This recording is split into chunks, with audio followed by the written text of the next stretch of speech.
And keeping up with the Metroid stuff is Metroid Prime Trilogy. It was very, very hard to find this case. It's so hard to find something like this. Basically, the Metroid Prime Trilogy has all three games, Metroid Prime 2 Echoes, and Metroid Prime 3 Corruption, all under one disc. So this is a very rare find. It's a really, really good collector's item to have if you're a Nintendo fan. And I'm really glad I found it. I got it for about like 30-40 bucks, so it's not that bad. Considering you have three games on it, it's very good for me. And up next is Monster Hunter Tri. Now, I haven't actually played this game fully yet, but graphically, the game looks really good. And apparently, it's Wi-Fi supported. I haven't tried the Wi-Fi yet. Like I said, I haven't played this very much. But it looks really, really beautiful of a game. I'm looking forward to playing more of that. And now we have No More Heroes. I'm very surprised at the price I got this at. I got it for 10 bucks. And, you know, No More Heroes, when I first heard about it, I was like, wow, it's sort of like Grand Theft Auto for the Wii, but it's completely different in a lot of ways. And it's really fun. Not for everybody, obviously. There's a lot of blood and gore, sexual themes and all that stuff, so, you know, all those younger kids might want to stay away from this game. And of course, I got No More Heroes 2. I haven't even opened it up yet because I still have to beat No More Heroes, and I don't want to spoil myself if there's anything that'll spoil me. Sort of anything that reveals stuff from the first game that I don't know yet. So I'm not going to play No More Heroes 2 just yet until I beat No More Heroes 1. Then we have Okami, a beautiful, beautiful game. This is the Wii port of the PS2 version. That was the original one. Back in 2006, this was released in 2008. A very, very fun game. If you guys haven't seen my unboxing for Okami Den, I'm going to put another link here. I talk about a lot of things in Okami. Really beautiful game. Great unique art style, unique gameplay in general, and the story is amazing. I love the story of Okami. It's so beautiful. And then we have Pokemon Battle Revolution. Not as great as, say, Pokemon Stadium or Pokemon Coliseum, but it's still pretty fun. Basically, it's just, it's like Pokemon Stadium, except you can go online, obviously, and there's a slight bit of story elements to it, but it's great online if you're a very competitive kind of person. So, you know, if you're a big Pokemon fan, pick it up. It's really nice.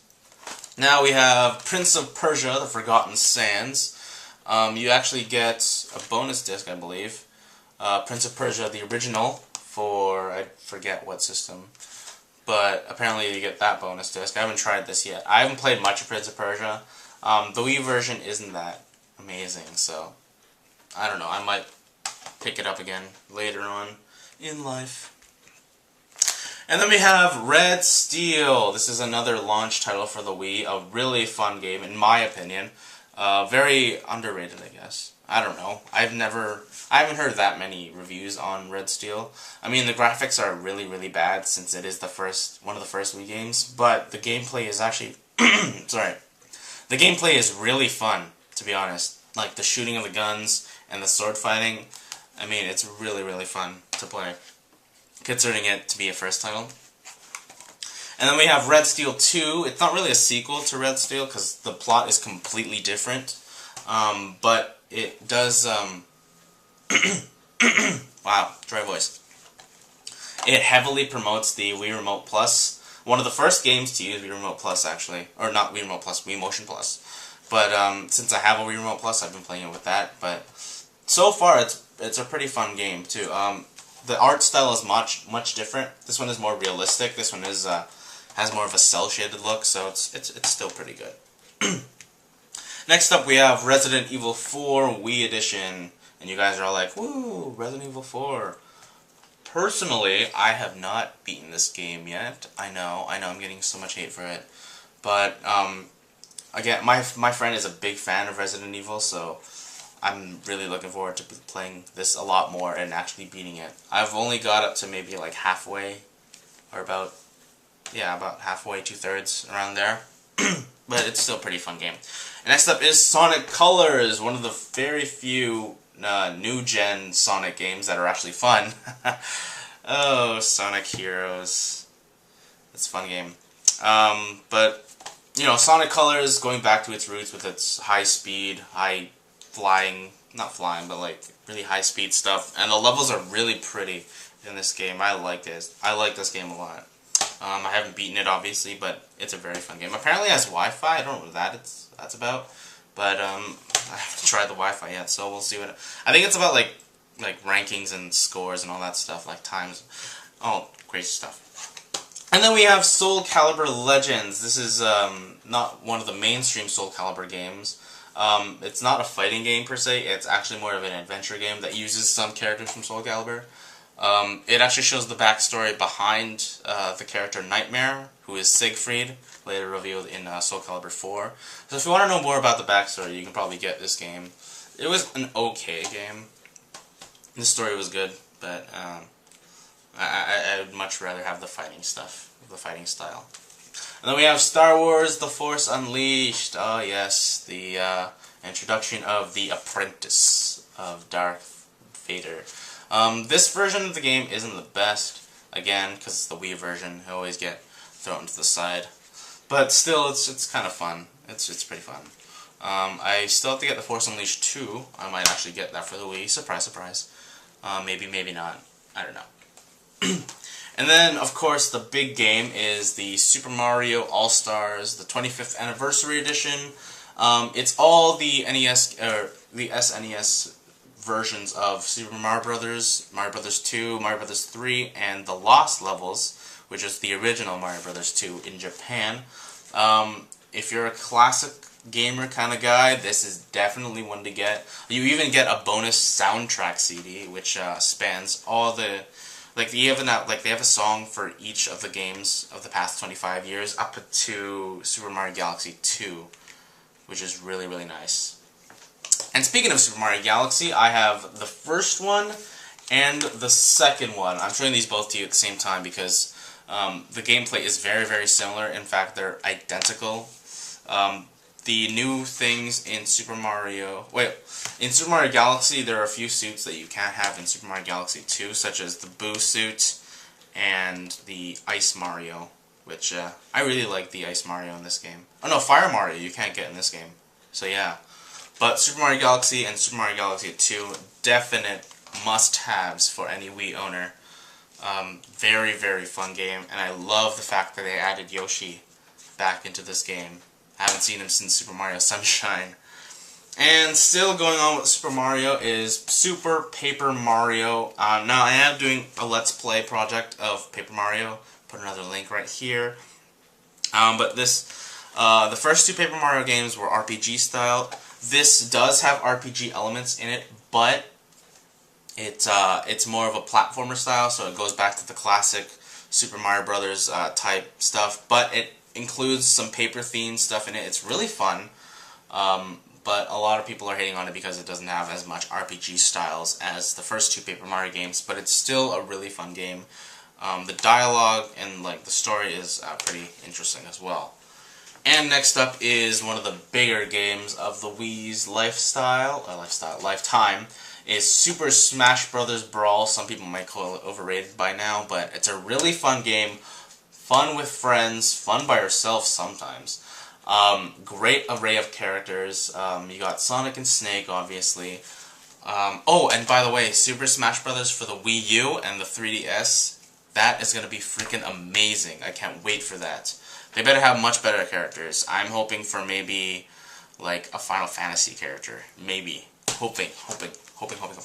And then we have Trauma Team. This is sort of a spin-off of the Trauma Center games. I mean, you still have, if you've played the Trauma Center games, Trauma Center for the DS or the Wii, you know that most of the gameplay involves the surgery kind of stuff. This still does have the surgery, but that's only in a certain part. This guy does the surgery and everything. But what's interesting about this game is you have different versions of, or not different versions, different types of gameplay. You have orthopedics kind of stuff where you like drill holes in bones and everything. You even have forensics, or like point and click style. I know that's kind of boring to some people, but in my opinion it's sort of like, you know, trying to find clues to how they died or something like that. You know, cool stuff like that. So Trauma Team is a very, if you're into the Trauma Center series, Trauma Team is a very refreshing new look on the the health world, I suppose, is what it's called. And now we have the WWE games, because I am actually an avid wrestling fan. So we have 4 WWE games. The first one being WWE All-Stars. This is very different from SmackDown vs. Raw series. This is an arcade-style gameplay, very cartoon-like look. I guess sort of like to appeal more to the kids.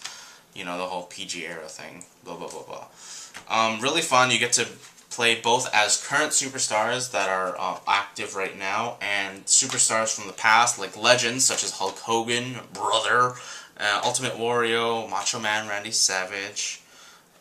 Really fun game. The Wii version is lackluster, but they're coming out with a 3DS version, so I hear. Looking forward to that.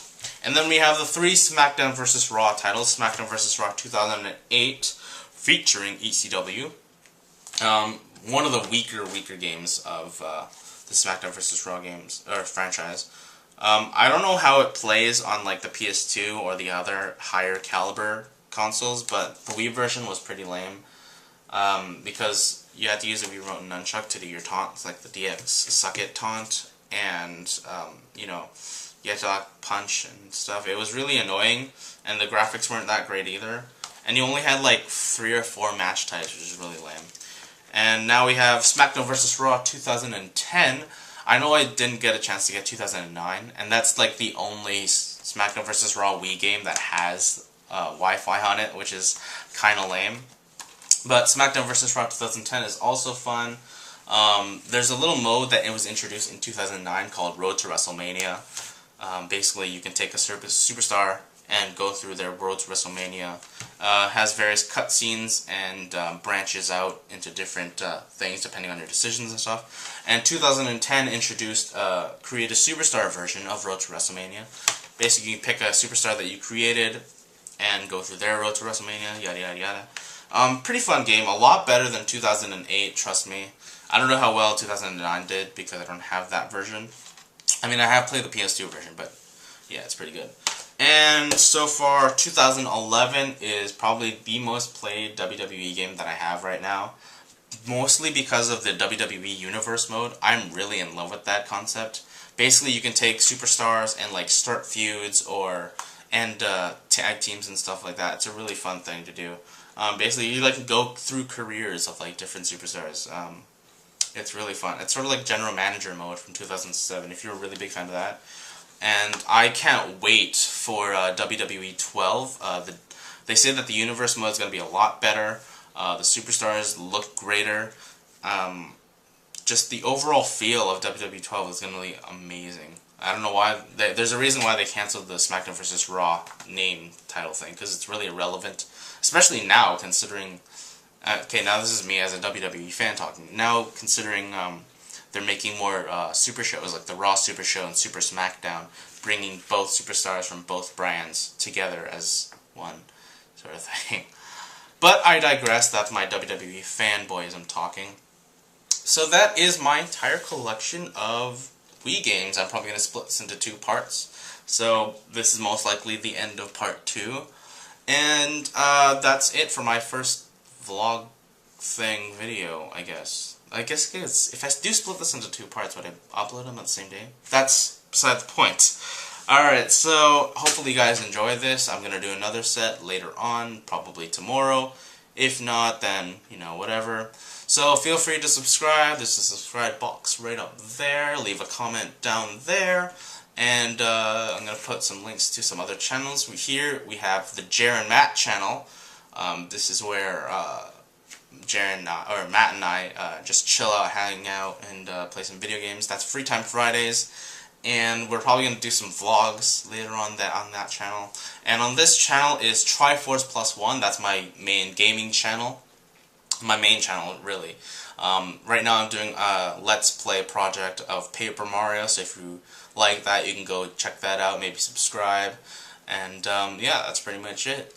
So I guess I'll see you guys later. Alright, peace.